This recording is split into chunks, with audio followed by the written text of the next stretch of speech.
नमस्कार, मैं अनूप कुमार और आपका इस चैनल पर स्वागत है। CUET UG 2024 का एप्लीकेशन फॉर्म आ गया है। यदि आप 12वीं पास हो चुके हैं या 12वीं में अभी पढ़ रहे हैं यानी अपियरिंग है या 12वीं के इक्विवेलेंट यदि आप कोई कोर्स किए हैं तो आगे पढ़ने के लिए CUET UG 2024 का फॉर्म फिल कर सकते हैं। ध्यान ये रखना है कि आप 12वीं में हो यानी अभी अपियरिंग हो, पढ़ रहे हो तो फिल कर सकते हैं। 2024 में अपियरिंग हो तब, है ना, या 12वीं अभी अभी पास किए हो या कुछ वर्ष पहले पास कर चुके हो तो आगे आपको पढ़ना है। आगे पढ़ने का मतलब क्या है, जैसे आप 10वीं पढ़ते हैं, 10वीं के बाद 12वीं पढ़ते हैं, 12वीं के बाद ग्रेजुएशन होता है, ग्रेजुएशन के इक्विवेलेंट कोर्स होते हैं। तो यदि आपको आगे पढ़ना है, 12वीं के आगे पढ़ना है तो आप इस फॉर्म को भर सकते हैं। यह एक एडमिशन फॉर्म होता है अच्छे यूनिवर्सिटी में पढ़ने के लिए। जैसे आपके घर के आसपास में ग्रेजुएशन करने के लिए BA BCom BSc में एडमिशन करने के लिए बहुत सारे कॉलेज या यूनिवर्सिटीज होते हैं जिसमें अब आप जाके यूनिवर्सिटी में एडमिशन ले सकते हैं। लेकिन आप चाहते हैं कि अच्छे यूनिवर्सिटी से हम पढ़ें, जैसे BHU, JNU, दिल्ली यूनिवर्सिटी, अच्छा यूनिवर्सिटी से पढ़ना चाहते हैं, सेंट्रल यूनिवर्सिटी से पढ़ना चाहते हैं, तो उस केस में आपके लिए जो गवर्नमेंट ऑफ इंडिया है उसने एक इंटीग्रेटेड सभी यूनिवर्सिटियों को एक साथ में, देश में जितने सेंट्रल यूनिवर्सिटी है उसमें मैक्सिमम में जो एडमिशन मिलता है, पहले अलग अलग यूनिवर्सिटी का फॉर्म भर के अलग अलग एग्जाम देना होता था, लेकिन अब क्या होगा कि सारी यूनिवर्सिटी को एक पोर्टल पर रखा गया है और आप एक सिंगल एग्जाम देते हैं और आपका जितना मार्क्स आता है उसी के अकॉर्डिंग आपका जिसमें मार्क्स कट ऑफ निकलेगा, इस फॉर्म को भरने के बाद, एग्जाम देने के बाद, अलग अलग जिस यूनिवर्सिटी में आपको एडमिशन लेना है उसका अलग से काउंसलिंग कराना होता है, तो उसमें आपका अगर कट ऑफ में नाम आएगा तो आपका एडमिशन हो जाएगा। ध्यान क्या रखना है कि यहाँ एग्जाम एक ही होता है, बार बार आपको अलग अलग यूनिवर्सिटी में दौड़ने की जरूरत नहीं पड़ेगी, है ना। तो आप इस फॉर्म को भरेंगे एक एडमिशन के लिए, आगे आप पढ़ना चाहते हैं और अच्छे यूनिवर्सिटी से करना चाहते हैं उस केस में। CUET UG 2024 का जो एप्लीकेशन फॉर्म आया है इसका डेट रखा गया है, अप्लाई का जो डेट है 27 फरवरी से लेकर के 26 मार्च तक, लगभग एक महीना का यह समय है। इस बात को आप ध्यान देंगे। उसके बाद फी जो पेमेंट करना है, लास्ट डेट वो 26 ही है और वो भी कितना बजे तक, 11:50 PM तक रखा गया है। और करेक्शन का जो डेट है वो 28 से 29 मार्च को 2 दिन रहेगा, वो भी आपको 11:50 PM तक रहेगा। करेक्शन कैसे, जैसे कि आपने फॉर्म अप्लाई किया, पेमेंट वगैरह कर दिया और फिर कुछ ना कुछ उसमें कमियां रह गया। जैसे आप यहाँ देखिए, आप मान लो कि 1 मार्च को या 2 मार्च को, 10 मार्च को आपने फॉर्म भर दिया और आपको 2-4 दिन बाद, 10 दिन बाद पता चला कि नहीं कुछ गलती हो गया है, तो उस केस में आपको फिर से विंडो ओपन होगा। करेक्शन का जो डेट दिया गया है 28 और 29 मार्च, उस दिन आप फिर से आप एडिट कर सकते हैं, उसमें जो कमी है आप उसको सुधार सकते हैं। ये जो फॉर्म अप्लाई होगा वो केवल और केवल ऑनलाइन ही होगा, ऑफलाइन का इसमें कोई प्रावधान नहीं है। पेमेंट भी करना है तो केवल और केवल ऑनलाइन ही करना है। अगर आपको ये सब चीज चाहिए कि हाँ हमको जानना है कि एक्चुअल में, तो ये ऑफिशियल साइट है, आप इस पे जाकर के जब लॉगिन करेंगे तो पूरे प्रोस्पेक्टस आपको 90 पेज का निकल जाएगा।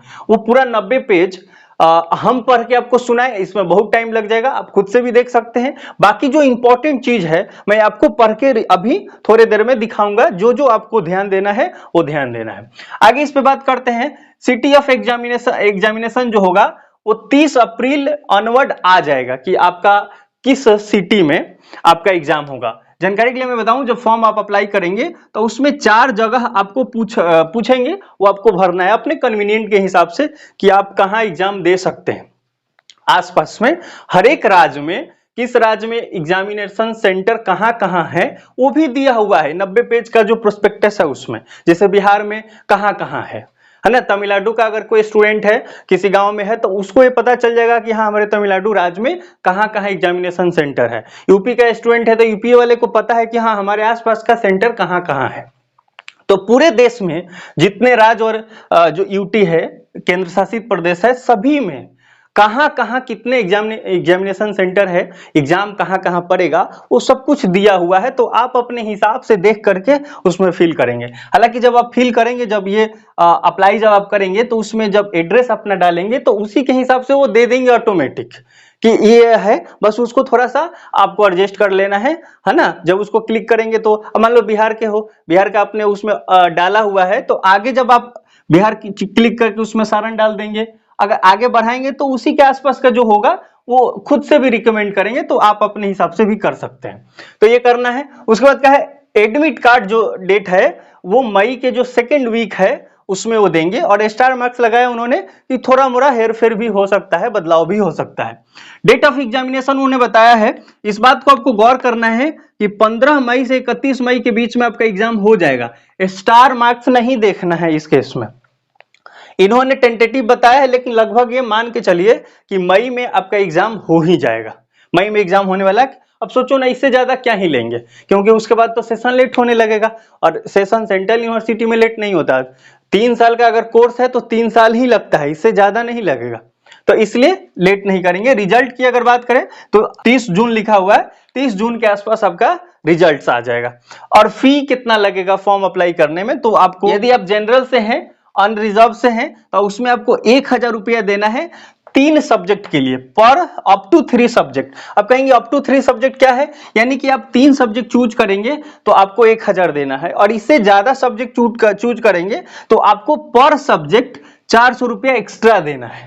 तो फिर ये तो दिक्कत हो गई। ये क्या मतलब है, तो देखिए आप जो भी फॉर्म भरेंगे उसमें मैक्सिमम 6 सब्जेक्ट चूज कर सकते हैं, 6 से ज्यादा सब्जेक्ट आपको चूज करने का अथॉरिटी ही नहीं है, मतलब उससे ज्यादा आप चूज ही नहीं कर सकते। तो 6 करेंगे। कम से कम कितना करना है, आपकी इच्छा, एक ही कर लो, है ना, लेकिन एक से काम चलेगा नहीं, क्योंकि हर यूनिवर्सिटी आपको, मैं आपको थोड़ी देर बाद इंस्ट्रक्शन दूंगा, हर यूनिवर्सिटी अपना अलग से प्रोस्पेक्टस निकालती है। जैसे बीएचयू में आपको एडमिशन लेना है तो बीएचयू का भी प्रोस्पेक्टस आपको ध्यान देना पड़ेगा कि उसमें फलना सब्जेक्ट से एडमिशन लेने के लिए क्या क्या पढ़ के आना पड़ेगा, या कौन कौन सा सब्जेक्ट का एग्जाम देना है, ये भी ध्यान देने वाली बात है। तो उसमें से आपका जो टारगेट है उसी हिसाब से आप सब्जेक्ट चूज करेंगे, 3 सब्जेक्ट, 2 सब्जेक्ट, या फिर आगे आपको एक्स्ट्रा सब्जेक्ट लेना पड़े, तो ये सब मिला के आपको चूज करना है। तो अगर आप 3 सब्जेक्ट तक लेते हैं तो आपको 1000 लगेगा, उससे ज्यादा लेंगे, जितना सब्जेक्ट बढ़ाएंगे आपको उतना के हिसाब से आगे बढ़ जाएगा। ओबीसी एनसीएल है या ईडब्ल्यूएस है तो आपको 900 रुपया लगेगा। SC ST PWBD है या थर्ड जेंडर के आप हैं तो आपको 800 लगेगा। और आप सेंटर जो हमारा इंडिया है, इससे आप बाहर के हैं तो आपको 4500 रुपया पेमेंट करना है, और उसके बाद ये 1800 है, गलती से लिखा गया है। ईच सब्जेक्ट आप बढ़ाएंगे तो 1800 रुपया आपको लगेगा। इंडिया से बाहर का मतलब जैसे नेपाल का कोई हो, मान लो अमेरिका से कोई स्टूडेंट आप बीएचयू में एडमिशन लेना चाहता है, कोई अगर कनाडा का स्टूडेंट है, अगर वो जेएनयू में एडमिशन लेना चाहता है, दिल्ली में एडमिशन लेना चाहता है, दिल्ली यूनिवर्सिटी में, तो ऐसे में तो कहेंगे, आप सोच सकते हैं पहली बार अगर आप हो तो आप ये सोच सकते हैं क्या अमेरिका के भी लोग यहाँ इंडिया में आके पढ़ सकते हैं। तो ये एग्जाम सेंटर आपके जैसे घर के आसपास में जो जिला है वहां पे आपका ये एग्जाम सेंटर अगर होगा, मान लेते हैं थोड़ी देर के लिए, इसी प्रकार से जो एनटीए है, ये जो एग्जाम कौन ले रहा है, कंडक्ट कौन कर रहा है, तो एनटीए, नेशनल टेस्टिंग एजेंसी। तो ये जो एनटीए है ये अपना एग्जाम सेंटर अमेरिका में भी रखेगी, तो वहां के जो स्टूडेंट होंगे वहां पढ़ लेंगे, वहां जाके एग्जाम दे देंगे, और जब ये सारा हो जाएगा, अगर पास होंगे तो इंडिया आएंगे पढ़ने के लिए यहाँ की यूनिवर्सिटी में। नेपाल की अगर बात करें तो नेपाल में उन्होंने बकायदा बताया है कि हाँ कहाँ पे उसका एग्जाम सेंटर होगा, है ना। कोई कतर का स्टूडेंट है तो उसका एग्जाम सेंटर वहां होगा, वहां जाके वो एग्जाम देगा, और फिर पास हो जाएगा तो यहाँ आएगा, यहाँ रह के पढ़ेगा, है कि नहीं। तो ये सारी व्यवस्थाएं हैं पूरे, मतलब ग्लोबल के अगर देखें, विश्व के कहीं का भी स्टूडेंट हो वो इसमें पार्टिसिपेट कर सकता है। तो आप सोच सकते हैं कि आपका फाइट कितने लोगों से है। ऐसे तो 12वीं का नंबर आया, नंबर देख के यूनिवर्सिटी में एडमिशन ले लिया मार्क्स बेसिस पे, तो ऐसे में यहाँ काम नहीं चलेगा। आपको यहाँ एक कंपटीशन फेस करके आना है, तब जाके आपका यहाँ एडमिशन होने वाला है। अच्छे यूनिवर्सिटी में पढ़ने का बहुत फायदा होता है, इसी वजह से यहाँ कंपटीशन भी होता है ना, तो पढ़ना भी बहुत जरूरी होगी। तो चलिए आगे हम लोग जो एनटीए ने अपना प्रोस्पेक्टस जारी किया है उसको देख करके, और उसमें जो इंपॉर्टेंट बात है उसको आपको मैं बताते हैं। थोड़ा सा और बातें बता देते हैं कि इसमें उन्होंने जो बताया है, मैंने उस प्रोस्पेक्टस को बहुत केयरफुली पढ़ा है, इसलिए मैं आपको इतना चीज बता पा रहा हूं। देखिए उन्होंने 61 सब्जेक्ट बताया है, 61 सब्जेक्ट अब की बार है। जैसे आप देखें ना यहाँ अप टू 3 सब्जेक्ट, तब पूरे के पूरे 61 सब्जेक्ट है। इसमें से 33 सब्जेक्ट जो है केवल और केवल लैंग्वेज के हैं, केवल और केवल लैंग्वेज के हैं। और उसके बाद इसमें जो 27 सब्जेक्ट है वो डोमेन सब्जेक्ट है। है ना, कि जैसे फिजिक्स होता है, पॉलिटिकल साइंस होता है, इसको डोमेन सब्जेक्ट माना जाता है। लैंग्वेज में कौन है, हिंदी, नेपाली, गुजराती, ये सब क्या है, लैंग्वेज है। और एक होगा जनरल टेस्ट, एक होगा जनरल टेस्ट। तो ये जो काउंट करेंगे तो आपका 61 सब्जेक्ट हो जाएगा। इसी में से मिला करके आपको यहां लेना है ना। तो इस सब चीजों को ध्यान रखना है। और यहाँ पे आप देख रहे होंगे कि ये क्या लिख दिए हैं, तो यह है कि आपको क्वेश्चन कितना मिलेगा। तो देखिए 50 क्वेश्चन देंगे, उसमें से आपको बनाना है 40 को, और आपको समय कितना दिया जाएगा, 45 मिनट। और ये है 60 क्वेश्चन अगर दिया जाता है तो 50 क्वेश्चन आपको सॉल्व करने हैं, बनाने हैं, मतलब 10 क्वेश्चन आपको चॉइस का रहेगा, और उसमें समय आपको कितना देंगे, 60 मिनट देंगे। तो ये बात आपको ध्यान रखना है कि 40 क्वेश्चन सॉल्व करना है 45 मिनट में, और 50 क्वेश्चन सॉल्व करना है 60 मिनट में। अब फिर ये बात आती है, ये कब होगा, किस सब्जेक्ट में कितना रहेगा, है कि नहीं। तो आपको ध्यान दीजिए, जब लैंग्वेज रहेगा, ये जो आपने 33 देखा ना, लैंग्वेज जब रहेगा तो आपको 50 क्वेश्चन दिया जाएगा और सॉल्व करना है 40। लेकिन अब मान लो मैथ का क्वेश्चन हो तो उसमें ज्यादा क्वेश्चन दिया जाएगा और समय भी आपको ज्यादा दिया जाएगा। और ये जो आपको देख रहे हैं जनरल टेस्ट, ये इसमें भी आपको 60 मिनट का समय मिलेगा, जिसमें से 50 क्वेश्चन आपको बनाने। उन्होंने पूरा बाकायदा उन्होंने लिखा है कि किस चीज करना है। तो अभी प्रोस्पेक्टस हम लोग देखते हैं, कुछ केयरफुली ध्यान देते हैं। बाकी उम्मीद करते हैं सब चीजें आपको समझ में आई होगी। अगर कोई दिक्कत भी रहेगा तो आप कमेंट में बताइएगा, मैं यथासंभव आपको जवाब भी दे दूंगा, है ना। एनटीए ने जो प्रोस्पेक्टस अपलोड किया है अपने साइट पे, उस प्रोस्पेक्टस को अब हम लोग वेरी केयरफुली ध्यान देते हैं। बाकी आप वहां जाके डाउनलोड भी करिएगा बाद में। तो आप चलिए इसको स्टार्ट करते हैं। बगल में आप देख भी पा रहे होंगे। तो यहां सबसे पहले आप देखने वाली बात है कि सबसे पहले इन्होंने इंट्रोडक्शन दिया है about the national testing agency. NTA क्या है आप ये पढ़ सकते हैं, वो एग्जाम लेने वाली एक संस्था है, उसके बारे में उन्होंने प्रॉपर बताया है। ठीक है, अब आगे बढ़ते हैं। आगे देखिए, अब आगे यह है, यहां पे आगे उन्होंने बताया about central university. Central university क्या होता है तो मैं आपको बताऊं, इस यूनिवर्सिटी के बारे में यहां लिखा हुआ है कि बकायदा पार्लियामेंट से एक्ट पास किया जाता है, फिर सेंट्रल यूनिवर्सिटी की स्थापना होती है। तो इसके बारे में आपको यहाँ पे बताया गया है, तो आप इसको भी ध्यान से देख सकते हैं। और उसके बाद उन्होंने फिर बताया है कि अबाउट CUET UG कि ये क्या है। तो ये एक एडमिशन के लिए एक एप्लीकेशन फॉर्म है, जिसमें आप BA BSc BCom करना चाहते हैं या उसके इक्विवेलेंट कोई कोर्स लेना चाहते हैं, अच्छे यूनिवर्सिटी से पढ़ना चाहते हैं, तो आप ये कोर्स, आप ये फॉर्म भर सकते हैं। और इसमें एनटीए का क्या रोल होगा उन्होंने अपना यहाँ पे बताया है कि वो एग्जाम लेंगे, है ना, उनका वो। और ये क्या बता रहे हैं, यहाँ लिखा गया है कि हाइब्रिड मोड में एग्जाम होगा। ये छूटा हुआ था तो मैं आपको बता दे रहा हूं कि एग्जाम जो होगा 2 मोड होगा इसका, ऑनलाइन यानी CBT कंप्यूटर बेस्ड टेस्ट, यानी कंप्यूटर पे बैठ के आपको एग्जाम देना है। और एक दूसरा हो सकता है कि आपको OMR शीट रंगने का पेन पेपर वाला जो सिस्टम है वो चलेगा। अब ये कहेंगे किसको OMR मिलेगा और किसको कंप्यूटर पे एग्जाम देना होगा। तो जो लोग गांव में रहते हैं, मैंने ऐसे कोई मान लो दिल्ली में रह रहा है, तो दिल्ली में रहने वाले को OMR शीट क्यों रंगवाएंगे, वो तो अच्छे जगह पे रह रहा है, तो वैसे लोगों को कंप्यूटर पे दिवाएंगे, है ना, CBT मोड होगा। और जो गांव में रहता है, कभी कंप्यूटर देखा ही नहीं, ऐसे भी तो कुछ लोग हो सकते हैं ना, है ना। अब आपको लगेगा ऐसा कैसे होता है, ऐसे मुंबई में रहने वाले कई लोग हैं जो अब तक टीवी नहीं देखे हैं, है कि नहीं, तो ऐसा भी हो सकता है। तो वैसे लोग के लिए OMR शीट रंगवाएंगे, यानी एक बार में एग्जाम कराना है, ये भी जरूरत है ना, नहीं तो बाद में नॉर्मलाइजेशन होने लगता है, फिर दिक्कत होने लगता है। 1-2 साल जो पीछे का एक्सपीरियंस है उस आधार पे ये किया जा रहा है, बहुत अच्छा है। दोनों मोड में होगा। अब यदि आप गांव में रहते हैं तो आपको OMR शीट वाला व्यवस्था हो जाएगा, वो आपको पता चलेगा कि हाँ आपका ऑफलाइन है या ऑनलाइन है, आप फॉर्म भरेंगे। तो आगे देखते हैं। आप देखिए इंग्लिश अगर आप लेते हैं, अगर आप लैंग्वेज में इंग्लिश रखते हैं तो कह रहा कि ऑल एग्जामिनेशन सेंटर, जितना जगह सेंटर होगा वो सब जगह वो रहेगी। मान लो कोई उड़िया ले लिया सब्जेक्ट, तो उड़िया दिल्ली में कैसे एग्जाम देगा, उसको उड़ीसा में जाकर सेंटर रखना पड़ेगा, है ना। अब कोई मलयालम ले लिया तो उसको केरल में रहेगा तब जाके होगा, है ना। अब मलयालम, अगर मान लो कोई हिंदी भाषी अगर स्टूडेंट है तो मलयालम भाषा क्यों चुनेगा, तो उसके लिए मलयालम में जो सेंटर रहेगा वहां पर ही वो भाषा मिल सकता है कि नहीं। तो ये भी ठीक है, कोई दिक्कत की बात नहीं है। तो अलग अलग चीजें यहाँ पे रखी गई है। अब आगे देखते हैं, ये तो बहुत ही इंपॉर्टेंट है। यहाँ पे आपको दिखाया गया है कि 61 टोटल हो गया, टोटल सब्जेक्ट इसमें दिखाया गया है। उसके बाद इसमें से 33 लैंग्वेज के हैं और 27 डोमेन स्पेसिफिक है और एक जनरल टेस्ट है जो कि आपको यहाँ पे दिखाया गया है। और इसमें लिखा है choice of the test, 6 paper आप रख सकते हैं।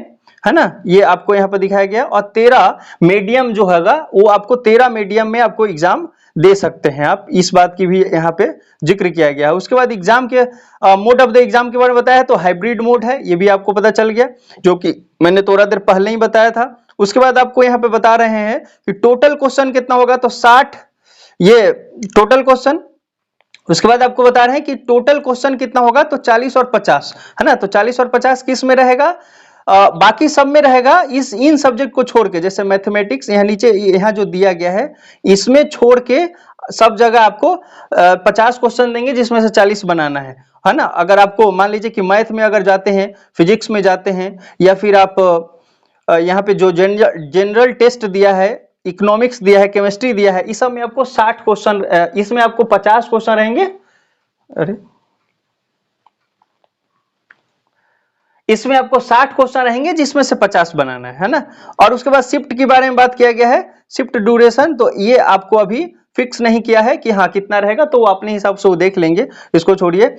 ऐसे उम्मीद मान के चलिए कि 3 शिफ्ट में जरूर एग्जाम होगा, क्योंकि अभी जो सीयूटी पीजी का जो हो रहा है एग्जाम, वो 3 शिफ्ट में हो रहा है ना। और उसके बाद ये चीजों को ही और आगे उन्होंने विस्तार से बताया है कि यहाँ इसमें 60 क्वेश्चन रहेगा, 50 बनाने रहेंगे, आपको अटेम्प्ट करना हुआ है, मैक्सिमम आपको उतना ही अटेम्प्ट करना है, ज्यादा नहीं करना है। तो इसके बारे में भी उन्होंने बाकायदा बता दिया है। ये सब चीजें आप ध्यान से रीड करते चलिए, आपके जो काम का होगा। अब देखिए सिलेबस के रूप में अगर आप देखें, तो यहाँ पे कह रहे हैं ये कि लैंग्वेज अगर होगा, कोई भी आप लैंग्वेज चूज करेंगे तो उसमें क्या क्या पूछेंगे, तो यहाँ पता है कि रीडिंग कॉम्प्रिहेंशन होगा। लैंग्वेज में क्या होता है, जब हिंदी का पेपर आप देते हैं तो उसमें क्या होता है, पढ़ के उसका उत्तर देने वाला ज्यादा होता है क्वेश्चन, है कि नहीं, तो वो रहेगा। उसके बाद उन्होंने बताया कि पैसेज रहेगा, फैक्चुअल भी रहेगा, लिटरेरी एंड नैरेटिव भी रहेगा, लिटरेरी एप्टीट्यूड रहेगा, वेकेबुलरी रहेगा, है ना, जो कि थोड़ा ये सबसे कठिन हो जाता है। और आगे आपको सिलेबस के रूप में दिया है कि जो भी डोमेन सब्जेक्ट रहेगा उसको आप एनटीए के वेबसाइट से, मान लो आप फिजिक्स आप डोमेन सब्जेक्ट रख रहे हैं, तो फिजिक्स आपका जो भी सब्जेक्ट होगा उसका आप वेबसाइट से जाकर डाउनलोड कर लेंगे कि आपको क्या क्या पढ़ना है, पूरा सिलेबस आपको हो जाएगा। और उन्होंने जनरल टेस्ट के बारे में बता दिया है कि जनरल टेस्ट में वो क्या क्या पूछेंगे, तो उन्होंने बताया है कि करंट अफेयर्स रहेगा, उसके बाद जनरल मेंटल एबिलिटी रहेगा, उसके बाद न्यूमेरिकल एबिलिटी लिखा उन्हें, क्वांटिटेटिव रिसर्च रीजनिंग रखा है, simple application of basic mathematical concept है, अर्थमेटिक है, अलजेब्रा है, ज्योमेट्री है, मेंसुरेशन है, स्टैटिक्स है, इसके बारे में उन्होंने बताया है। उसके बाद लॉजिकल और एनालिटिकल रीजनिंग के बारे में बताया, तो ये जनरल टेस्ट है, तो जनरल टेस्ट में ये सब चीजें है। और उसके बाद एलिजिबिलिटी उन्होंने बताया है, यहाँ पे स्पष्ट रूप से लिखा है कि आपका कोई एज लिमिट नहीं है। उसके बाद उन्होंने ये भी बता दिया है कि इक्विवेलेंट है ना, 12वीं या 12वीं के इक्विवेलेंट, आप 12th पास किए हैं या उसके इक्विवेलेंट है तो हो जाएगा, या पेयरिंग है तब भी चलेगा, और पहले 1-2 साल पहले पास हो चुके हैं तब भी चलेगा, है ना। तो इस बात को भी आप ध्यान रख सकते हैं।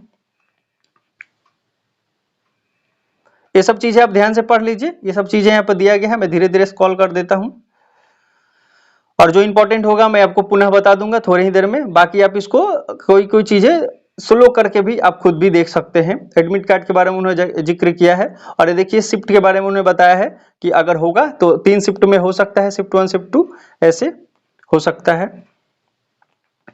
और उसके बाद इसमें इंफॉर्मेशन के लिए है कि जब आप एप्लीकेशन फॉर्म भरेंगे तो ये सारा डिटेल आपको उसमें देना है, तो ये तो फॉर्म भरेंगे तो हो ही जाएगा। अभी आपको फॉर्म नहीं भरना है, 2-4 दिन पहले इसको समझ लेना है, तभी जाके इसको भरना है, क्योंकि ये इतना जटिल है कि कभी कभी टीचर लोग भी कंफ्यूज हो जाते हैं, ऐसा होता है ना। हंसने वाली बात नहीं है, कुछ लोगों के लिए हो ही सकता है, स्टूडेंट तो हैं ही साथ में। ये सारी चीजें यहाँ दिया है, आप वेरी केयरफुली आप धीरे धीरे भी करके पढ़ सकते हैं। और उसके बाद इंपॉर्टेंट चीज है, आपको आगे मैं दिखाता हूं। और देखिए ये आपको ध्यान देना है कि लिस्ट ऑफ सेंट्रल यूनिवर्सिटी, यहाँ पे सेंट्रल यूनिवर्सिटी 44 को उन्होंने यहाँ दिखाया है, दर्शाया है। अभी ये धीरे धीरे और कुछ सेंट्रल यूनिवर्सिटी पार्टिसिपेट भी करेगी, क्योंकि जो पीजी वाला था तो उसमें कुछ यूनिवर्सिटी बाद में ऐड हुआ है ना, तो वो भी है। तो आप इसमें देख सकते हैं, अलीगढ़ मुस्लिम यूनिवर्सिटी है, असम यूनिवर्सिटी है, बाबा भीमराव अम्बेडकर यूनिवर्सिटी है कि नहीं। उसके बाद तुरंत नीचे क्या है, बनारस हिंदू यूनिवर्सिटी BHU। जानकारी के लिए मैं बता दूं, बनारस हिंदू यूनिवर्सिटी जो है BHU, इसी से मैं MA इन पॉलिटिकल साइंस कर रहा हूं। तो आप अगर आप एग्जाम देते हैं, पास होते हैं, अगर आपको ये यूनिवर्सिटी मिलता है तो निश्चित ही हम मिल भी सकते हैं, है कि नहीं। अब आगे बात करते हैं। अब यहाँ पे आगे दिया है कि list of language subject general test offered under CUT UG 2024। तो यहाँ पे वो उन्होंने बताया है कि जो सब्जेक्ट है, कौन कौन सा सब्जेक्ट है। तो सबसे पहले उन्होंने बताया है कि लैंग्वेज में, तो लैंग्वेज में क्या है, सबसे पहले इंग्लिश लिखा है, हिंदी लिखा है, असमिया, बंगाली, गुजराती, है ना, कन्नड़, मलयालम, मराठी, उड़ीसा, पंजाबी, तमिल, तेलुगु, उर्दू, ये सारा है। Arabic, Bodo, Chinese, Dogri, French, German, Italian, ये सारा सब्जेक्ट्स दिए हैं उन्होंने, ये सब लैंग्वेज है कि नहीं। उसके बाद 27 सब्जेक्ट यहाँ नीचे दर्शाया है, उसमें क्या क्या है, अकाउंटेंसी है, एग्रीकल्चर है, एंथ्रोपोलॉजी, और उसके बाद साइड में कोड भी दिया है। जब फॉर्म अप्लाई करेंगे तो एक कोड डालना रहता है उसमें, है कि नहीं, इसकी भी जरूरत पड़ती है।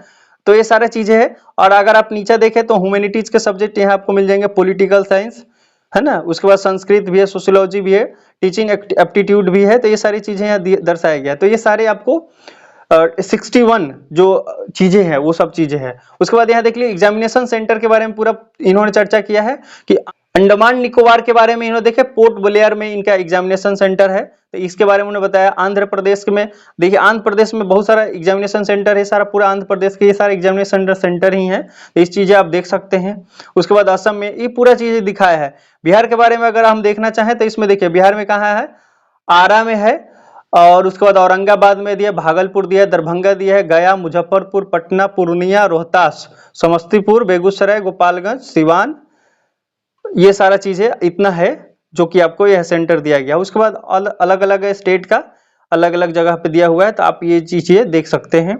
मैं इसको स्क्रॉल कर देता हूं, आपका राज्य जैसे आएगा आप इसको रोक कर देख सकते हैं। और यदि आप विदेशी को देखना चाहें, कुछ अगर हमारे देश से बाहर हैं उनके लिए क्या क्या है यहाँ पे, तो यहाँ पे श्रीलंका के लिए दिया गया है। देखिए ये पूरा देश के बारे में यहाँ दिया गया है, और उसका एग्जामिनेशन सेंटर ये दिया गया है कि नहीं। इसमें देखो यूएसए यहाँ पे है, यूएसए जिसको हम अमेरिका बोलते हैं। तो यूएसए के लिए अगर एग्जामिनेशन सेंटर की बात करें तो ये है वाशिंगटन डीसी में, उसकी राजधानी है वाशिंगटन डीसी, तो वहां पे दिया गया है ना।